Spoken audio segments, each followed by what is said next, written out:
எதுக்காக இந்த வீடியோனா அரசாங்கத்துடைய கவனத்துக்காக தான். அதாவது செயல்படாத வெட்டிச்சம்பளம் வாங்கக்கூடிய அரசு துறைகளை நீங்கள் இழுத்து மூடிட்டிங்கன்னா தண்ட செலவு மிச்சமாக இருக்கும் அப்படின்றத சொல்ல தான் இந்த வீடியோவே. அந்த வகையில் இன்றைக்கி நான் சொல்ல போகிறது பிஎஸ்என்எல் அதை பற்றி தான். சிக்னலே சுத்தமாக இல்லாமல் டவரே ஆஃப் ஆகிடும். நம்ம எங்கேயாவது போயிட்டு சிக்னல் கிடைக்கிற இடத்துல போயிட்டு அவங்களுக்கு ஃபோன் பண்ணி சொன்னால் கூட இனிமேல் இந்த தவறு வராமல் பார்த்துக்குறோம், இன்னும் 24 மேலே சீர் பண்ணி கொடுத்துறோம் அப்படின்னு சொல்லுவாங்க. ஆனால் சரியே பண்ண மாட்டாங்க. அப்படி நம்ம பேசுனதுக்கப்புறம் ஒரு நாள் கழித்து தான் டவர் ஆன் பண்ணுவாங்க. அது கொஞ்ச நேரம் கழித்து மறுபடியும் ஆஃப் ஆகிடும். அதோடு நம்ம சொல்லலைன்னா 1 மாதம் ஆனால் கூட அந்த டவர் ஆன் பண்ண மாட்டுறாங்க.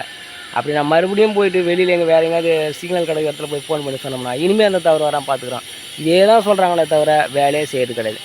அதை விட பேசாமல் ஒன்று இந்த பிஎஸ்என்எல் நிறுவனத்தை அதாவது தனியாருக்கு விற்றுருங்க, இல்லை இழுத்தாவது மூடிடுங்க. அந்த வெட்டி சம்பளம் வாங்குறாங்க பார்த்தீங்களா, அது மிச்சமாகும்னு நான் அரசாங்கத்துக்கு தெரிவிச்சுக்கிறேன். இது மாதிரி இன்னும் எத்தனையோ துறைகள் இருக்குது.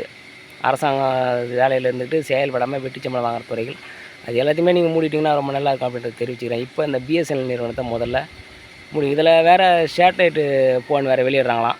இதிலே ஒன்றும் பண்ண முடியல. இவங்களுக்கு சேட்டலைட் ஃபோன் வேறு, அதை வேறு வாங்கிட்டாங்கனாக்கா சிறப்பாக இருக்கும். ரொம்ப தேவையில்லாத உங்களுக்கு எதுக்கு சொல்லுங்கள். சாதாரண ஒரு மொபைலே உங்களால் மெயின்டைன் பண்ண முடியல, சேட்டலைட் ஃபோனெல்லாம் வச்சு நீங்கள் என்ன பண்ண முடியுங்க?